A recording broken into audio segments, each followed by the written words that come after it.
Hey everyone, Talking Dave over here. Dorky talking black guy who's just trying to get by. And welcome back to Jack Ryan January. In anticipation of the new Jack Ryan series from Amazon Prime that should be released sometime in March, I'm taking it upon myself to review all the Jack Ryan movies that have been made up until this point. And today I'll be talking about the final movie that was made, Jack Ryan Shadow Crew. So, after seeing a broadcast of the 9/11 terrorist attack, doctoral student Jack Ryan drops out of school in order to join the Marines. While on tour, Ryan is critically injured after his helicopter is shot down. During his recovery, he is recruited to join the CIA by Commander Thomas Harper as an analyst. 10 years later, posing as a Wall Street executive, Jack stumbles upon a Russian plot to simultaneously stage a terrorist attack on the United States while crippling or crashing the nation's economy. So, this is actually the second reboot attempt, and quite frankly, I have a real hard time seeing why this didn't take off. I can understand now, despite me liking The Sum of All Fears, I can understand why that one didn't catch on to people. But this one, the only reason that I could say that this one didn't catch on is because it was released in January. Now, to be fair, guys, I'll be honest, when a movie is released in January, 9 times out of 10, it is terrible.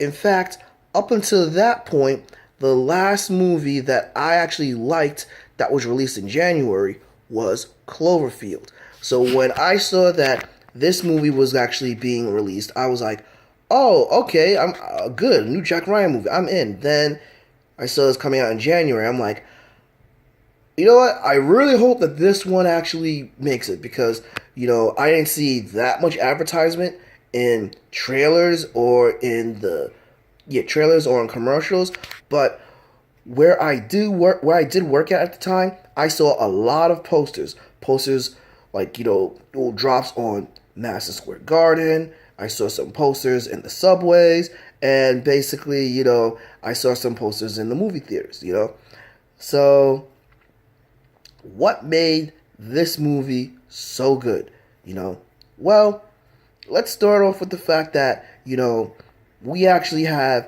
a good cast. First off, Chris Pine, whom I personally consider the Prince of Reboots, fresh off the success of Star Trek, Chris Pine was actually a good choice to play Jack Ryan, and in my view, was the perfect person casted to reboot the franchise at that time.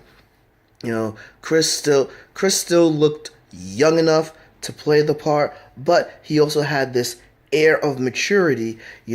My only beef is I wish they could have dyed his hair black. Seriously, they could look like the Irishman that he is and everything, more so, And actually, as Jack Ryan, basically, Chris nailed it, actually. We got, you got his backstory. Well, you know what? Let me explain his backstory in a little bit, And to top it off, we have Kevin Costner playing Commander Thomas Harper. Now, Thomas Harper is a made-up character just for this movie, but, actually, Kevin Costner, now, he looks like the way I would have envisioned Rear Admiral James Greer to look from the novels, because despite the awesome casting of James Earl Jones, Admiral Greer was really, was definitely a Caucasian guy. And, the only difference here is, he is not as gruff as he is in the novels. He is more of like, the silent but deadly type, which is an interesting take on the character. And we have a new villain in this, played by the director and the awesome Kenneth Branagh, playing, Victor, I can't pronounce his last name. Craven, no, not Craven. I was going to call him Victor, because I can't pronounce his last name. I keep rewinding the movie to get his pronunciation, and I still can't do it.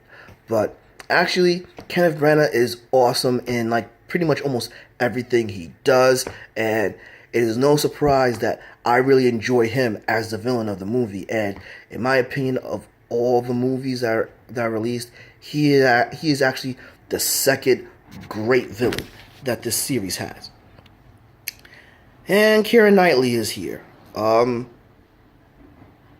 She's attractive, I mean, personally not my type, a little too skinny for my type and everything, but like, she has a nice face. I like brunettes. I like brunettes and brown I like brunettes and brown eyes, but she's here. She's here. So yeah. So and I'll get more into her in a little bit, but top it off, we actually had a decent budget, and this took unlike, where everything took place in basically like two major cities, here we actually see that basically we actually are taken from, London to New York, London, Afghanistan, New York, Moscow, and, the Midwest. So we get like, a detailed plot, something that basically will detail locations, and something that most espionage movies have.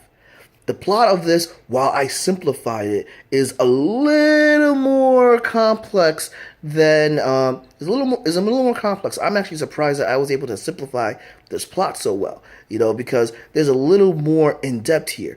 And to be honest, like, this is actually the perfect espionage film because, as an analyst, Ryan is looking at data, and he's collecting numbers and facts, and is having to actually encrypt and uncover something that is actually pretty complicated, and is actually a brilliant plan, And to top it off, basically, he does a great job of basically conveying that, he is actually just an executive. He is not he is not some fighter type and all. But by the way, the fighter type and the action and all, basically the action scenes, this has a lot more action than any of the Jack Ryan movies. And when the action scene occurs, it is great. It is gritty. And I also love the fact that they actually showed that Jack Ryan actually, when he kills someone, he actually has a hard time doing so.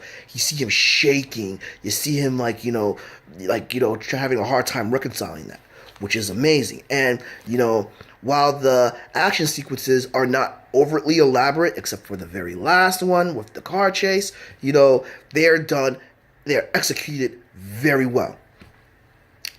I really enjoyed also how this movie, while to reboot the franchise, they incorporated a lot of things from the original novels. You got the hint of Jack Ryan being very inquisitive and discovering something that hardly anyone could. Basically you got the economic warfare going on, something that is important in the later novels. You got an attempted terrorist attack on United States soil. A nice callback to some of our fears. The only thing that's missing here is like some of the political bricksmanship.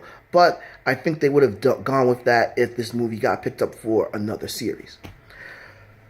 So, what did they get wrong in this movie, in my opinion? Well, Kathy Muller, aka Keira Knightley in this movie. Oh my good lord, in the beginning she was interesting, but as the movie progressed, she just became, emotionally unhinged, like, oh, is he cheating on me? Is he cheating on me? Wait, one thing that, maybe it's just my lack of knowledge of women, but I don't think a guy would frequently ask you to marry him if he was simultaneously trying to hide an affair. I really don't think so.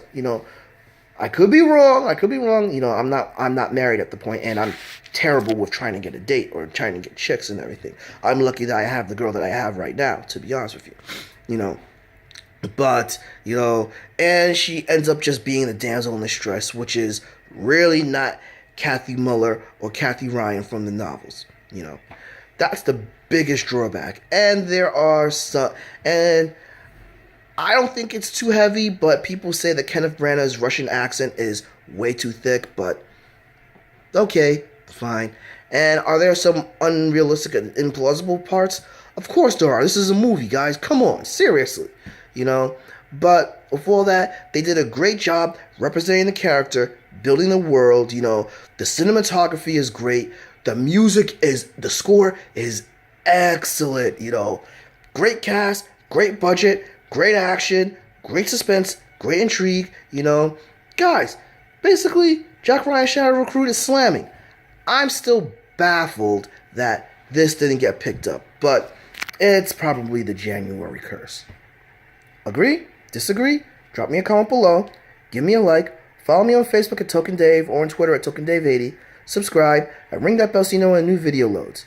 But until then, this has been Token Dave, the dorky token black guy who's just trying to get by. I'll catch all of you later.